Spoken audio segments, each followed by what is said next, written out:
not everyone's cut out to be an entrepreneur. There's so much more to it. You know, it's not just a matter of building a funnel or knowing how to do webinars or building a blog site and sending out emails. You know, there's just so much more to running a business, and that's what people don't see. But it is just a couple of minutes to 6. Hitting it nice and early this morning, getting it done. As much as I do struggle to do the early morning sessions, I'm normally an afternoon gym rat. You know, normally I'll go to the gym at 4 o'clock in the afternoon, but 4 o'clock will come and I'll go, oh, I've got too much work, and I won't go. So it's got to be done. Got to do what you got to do.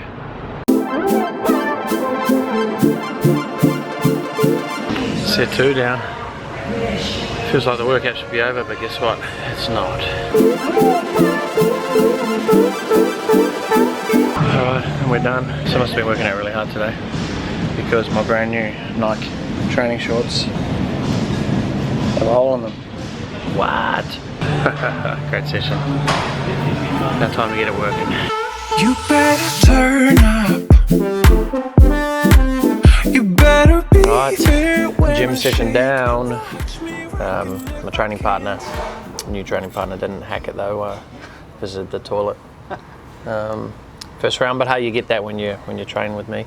No, you don't. Well, the main reason why I'm getting back on the bandwagon, well, it's not so much I'm getting back on the bandwagon right now. I guess I've been in a bit of a lull from a training perspective, purely because I've just been putting my time, energy, and focus on the business and things changing and all of that. You know, at the start of the year, I come back from a holiday. I weighed the heaviest I'd ever weighed. It was the first time in my entire life that I'd actually call myself fat, which was a weird feeling in itself. You know, I've been a personal trainer for the previous 7 years leading up to that, and you know, I'd always been fit, healthy, in shape. In my case, you know, it was about a 12-month decline. You know, I still trained a couple of times a week, 3 times a week, but it was more what was I putting in my mouth. And I come back from Christmas and started our Fit Body 42 program, one that Emily has created. You know, stuck at that 42 days straight, and yeah, I lost 8 kilos, and you know, it was interesting because I got to that point once again. I was like, cool, got the result I wanted.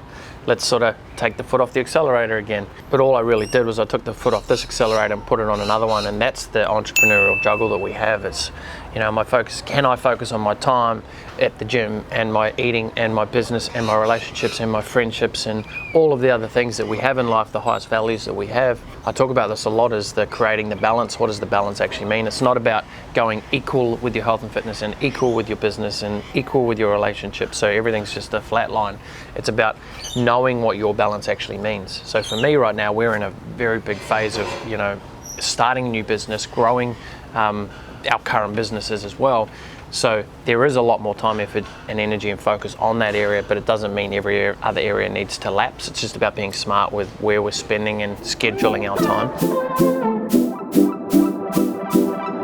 Oh yeah, people got no fucking idea what it takes. Yeah, just people are like, yeah, I'm an entrepreneur now, I'm gonna start a business, I'm gonna do some online, I'm gonna build a funnel, and it's like, shit, okay, I got this funnel, I've got this email system, I've got a handful of leads, but now what do I do? Because one thing we want to do within here as well is to build the culture and be able to have people. So how I like to be able to operate is like, you'll be out there and I'll go, hey, come into the boardroom, bang, let's look at this, bang, bang, bang. Can you go and investigate that, find that out, let's implement that on this one, this one, this one. Having the right people in the right places, all collectively moving forward, creating the next thing is what we need and what we want. And you know, we want you to feel just as equally a part of everything as, you know, it's like you're not working for Brett. That's not how it is. It's like we're all working for the mission to be able to help businesses get their message out there. Whenever you're bringing anyone onto your team, you know, and again, if I rewind probably 6 years when we made our first ever hire, you know, I was in a position where I was just like, all right, I want some help, I need some help. Can you help? Yep, cool, great, help. Here you go and do it.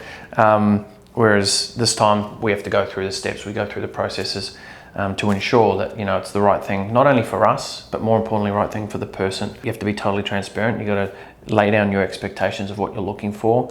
And, you know, one of the big things for us is, you know, if you're just coming here to fill a gap for the next 6 months, 12 months, and we don't want you a part of the team, you know, because we're building a team, we're building a culture.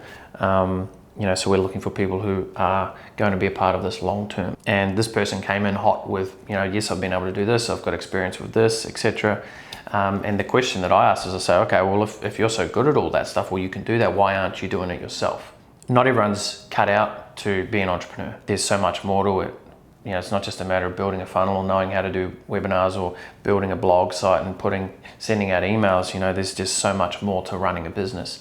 And that's what people don't see. I think the takeaway, which I think is so important, is asking yourself, are you the actual entrepreneur, or are you the person who is best to be a supporter? And the world can't operate without supporters. And I said to him, as far as I'm concerned, you're just as valuable as I am to this entire organization. There's only so many things that I can personally do. So you need to find people who love doing the art of it and let them be a part of it and let them flourish and grow their skill set and level of ability. Which is seeing a greater vision and then allowing people to be a part of that as well. So we're moving as a collective. Because this is not just a business consulting, it's not just a health and fitness online company, it's not just a digital agency, it's not just a self-help, unleash your greatness. It's all of it leads to this ultimate goal, of living to our potential. And bringing people into your team is all about helping them live to their potential within that space as well. The question you need to ask yourself is, are you a team player? Are you someone that your unique ability is to support someone with that greater vision and go out and execute, or are you the visionary? And time will tell. Telling about my lessons, and I realised we need to go to India, and I knew that shit happens and it would be easy not to go to India. Yeah. So there's about 20 people in the room, so I got them all to open their diary to January 1, 2017. And I said, right in there, if Jake hasn't run a boot camp in India, he owes me $1,000. So I bet 20 people $1,000 that I'd go to India and start a boot camp before the end of the year, or run a boot camp. Dude, I fucking love that. That's fucking awesome. And then, talk about accountability, right? Yeah, shit. So in the meantime, what happened is one of our location owners basically rolled over. So we took over their location, ended up investing in the last half of last year about 50 grand, which was the money that we kind of had put aside to go to India with. Right. But I'd made this bet, so I had no money, so I couldn't pay the 20 grand on the bet. So I was like, fuck it, I've got to make it happen, got to go to India. So I ran a webinar to Indian PTs, in which one person turned up. I love it, one person. One person turned up. So I was making it sound like, everyone, right. And that's what everyone needs to know as well, is it all looks bright and fluffy on the front side, but it's like, what are you prepared to do? What are you prepared to give up at the front to get at the back? Number one, you made a ridiculous bet anyway, $20,000 just because, yeah. But it was that. You wouldn't have made that bet if you didn't feel within inside yourself that you would have liked to you wanted to do it anyway. So, for people watching this, sometimes you need to put yourself into the deep end of the pool and you start learning how to swim. So, man, I love that dude.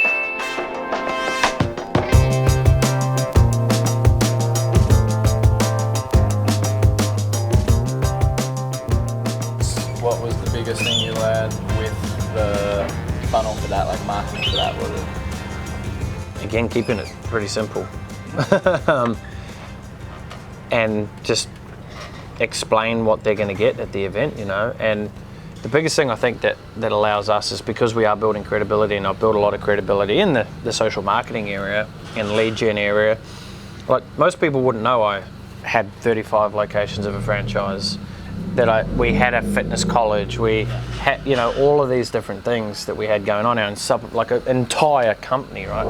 Where they might just see, oh, Brett's talking about leads, or he's posting about this, about Facebook. But that's the lead into what's next. I hit the greed button. So you need to hit the greed button of what a personal trainers want. Most personal trainers don't want to have to sit down and do a sales meeting. They just want a client. I had this chat with Shane the other day about, let's take away as much responsibility for the trainer as they can, where most people are like, oh no, I'll get my trainers to do this, I'll get my trainers to do the sales, I'll get my trainers. So you're going to teach them all of that stuff so they can then go and fly, spread their wings and fly. Now, if that's your model, that's great. But if you want to keep these awesome trainers who are technically minded and they just want to be turning up, delivering amazing sessions, you need to make sure that the process that you're unfolding is going to be the best for that. You know, you're not coaching someone out of your business. It's easy just to say, are they going to do the sales as well? But you know they're not salespeople. We're only making them do that because there's no salesperson to do it. If it was just starting out, then the agency would be perfect. Well, yes and no. You know, because you might go to the agency and, like, let's say hypothetically we were to manage all of your stuff. That wouldn't I'd say there's definitely more than one person working on it. Do you know what I mean? Because you need graphics done for this, we need this done for that. You know, like, it's hard to find an all-rounder who knows how to build a funnel, who knows how to do Facebook ads, who knows how to do social organic. Like, it's a very diverse portfolio, you know, and to find that's why I said you're going to need to hire 2, 3, even 4 people. And with what you're doing and the scalability with it, you don't have fucking time to really sit down and do a lot of, you know, what's happening here. Yeah, it's interesting because I'm clear, but I'm also still unclear. It almost feels like I'm swimming across the river at the moment, and the river's really cloudy. I can see the other side of the river. Like, this is a good metaphor coming up. Shit. Right, like I could see the other side of the river, but I'm still swimming sort of in the unknown, because again, this is all unknown, and you know, even though as we work through and we unfold and we build and grow this thing, there's always going to be a level of unknown to it. But what we're now doing and what we want to produce, and this really stems from just, you know, being a coach and consultant and mentor to, you know, hundreds of different businesses, and a lot of my conversations, you know, we're looking at, okay, let's look at the strategy of your business. What are you doing to move forward? And what pieces of the puzzle do you need to add to it? And a lot of it in this day and age, you know, it doesn't matter what business you are. You know, we have businesses ranging from in the solar industry, where you've got, you know, a commodity versus someone who's in a seafood industry, who's running, someone who's got an online business, they're a coach, they're a consultant, financial game, whatever the game is. Businesses now need to evolve and move into the online space and utilize social media for lead generation. And all of the conversations I end up having is going through this, and this. And you know, they can sit there and go, oh, that's a great strategy. And then it's like, well, how do I do it? You know, how do I actually then go and build that and make that happen? So that's where this was born from. You know, I guess over the years I've adapted and learned a skill set. Are a very particular set of skills I've acquired over a very long career. But it's now enabled me to be able to I guess, be able to now help, you know, businesses navigate across the river, because I can see the river clearly where they can't see that river clearly. You know, I think that's really where this has stemmed from. I've definitely got a massive head start on a lot of people, and we need to capitalize on that as well. And the other side to it which is really interesting for me, was this concept of playing it safe. You know, I've always been able to play it safe. And when I say playing it safe, you know, I mean, I've done things in business that most people, you know, dream of doing. You know, building franchises, building communities, helping tens of thousands of people around the world, or helping millions of people technically, but on a customer level, you know, tens of thousands of people, over close to 50,000 people now around the world.